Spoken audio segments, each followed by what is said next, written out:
दोस्तों, आप देख रहे हैं सर्व कहानी, जहां हर बार हम आपको एक नई रहस्यमयी और डरावनी दुनिया में ले जाते हैं।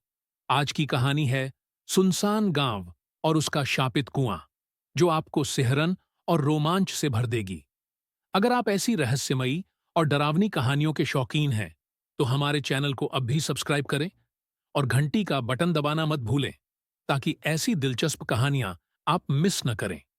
तो लीजिए, कहानी का शुरुआत करते हैं। भारत के एक दूर दराज इलाके में एक गांव था, जिसका नाम था निर्जनपुर। यह गांव घने जंगलों के बीच बसा हुआ था। गांव कभी खुशहाल और जीवंत था, लेकिन आज यह सुनसान पड़ा है। ऐसा कहा जाता है कि एक रात गांव के सभी लोग अचानक गायब हो गए।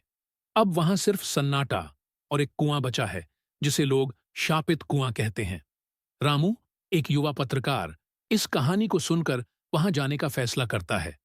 वह इस गांव के रहस्य को उजागर करना चाहता था। गांव के रास्ते पर उसे कई लोगों ने चेतावनी दी, निर्जनपुर मत जाओ, वह गांव श्रापित है, वहां जाने वाला कोई वापस नहीं आता। लेकिन रामू ने किसी की नहीं सुनी। जब रामू गांव पहुंचा, तो चारों तरफ सन्नाटा था। पुराने घर खंडहर बन चुके थे, दीवारों पर दरारें थीं और हर कोने में जालों ने जगह ले ली थी। हवा में अजीब सी ठंडक थी, जो रोंगटे खड़े कर देती थी। सबसे ज्यादा ध्यान खींच रहा था गांव के बीचों बीच खड़ा वह पुराना कुआं। कुआं गहरा और अंधकारमय था। उसकी दीवारों पर कुछ अजीब सी नक्काशियां थीं, जो किसी प्राचीन भाषा में कुछ बताने की कोशिश कर रही थीं। रामू को ऐसा महसूस हुआ जैसे कुएं के अंदर से किसी के रोने की आवाज आ रही हो।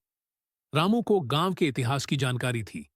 उसने सुना था कि कई साल पहले गांव में एक महिला रहती थी, जिसका नाम था चंपा। वह सुंदर और सरल स्वभाव की थी, लेकिन लोग उसे गलत समझते थे। गांव के लोगों ने उसे जादूगरनी करार देकर उसी कुएं में फेंक दिया था। उसकी मौत के बाद से गांव में अजीब घटनाएं होने लगीं। लोग बीमार पड़ने लगे, बच्चों की मौत होने लगी और धीरे धीरे गांव उजड़ गया। रामू ने गांव में ही रात बिताने का फैसला किया। रात के समय उसने एक झोपड़ी में आग जलाकर बैठने की कोशिश की, लेकिन जैसे ही आधी रात हुई, उसे कुएं से अजीब सी आवाजें सुनाई देने लगीं। आवाजें धीरे धीरे तेज होती गईं। अचानक कुएं के पास से सफेद साड़ी पहने एक महिला का धुंधला सा अक्स दिखाई दिया। उसकी आंखें लाल थीं और वह रामू को देखकर रो रही थी। रामू डर के मारे कांपने लगा। वह महिला धीरे धीरे उसकी ओर बढ़ने लगी और बोली, तुम भी मुझे दोष देने आए हो? रामू ने हिम्मत जुटाकर पूछा, तुम कौन हो? महिला ने जवाब दिया, मैं चंपा हूं। यह गांव मेरी मौत का श्राप झेल रहा है। मैं शांति चाहती हूं, लेकिन लोग मुझे बार बार दोष देते हैं। रामू ने महसूस किया कि चंपा का आत्मा सिर्फ शांति चाहती थी। उसने अगले दिन गांव के पास के पुजारी को बुलाया और वहां पूजा करवाई। जैसे ही पूजा शुरू हुई, कुएं से अजीब सी आवाजें आने लगीं और हवा तेज चलने लगी। लेकिन कुछ ही समय बाद सब शांत हो गया। रामू ने देखा कि चंपा का आत्मा कुएं के ऊपर प्रकट हुआ और उसने मुस्कुराते हुए कहा, धन्यवाद, अब मैं मुक्त हूं। फिर वह गायब हो गई। उस घटना के बाद रामू ने उस गांव की कहानी लोगों को बताई। गांव में लोग फिर से बसने लगे और वहां का कुआं भी अब सामान्य हो गया। लेकिन आज भी जब कोई उस कुएं के पास जाता है, तो उसे चंपा की कहानी याद आती है। तो यह था शापित गांव और कुएं का रहस्य।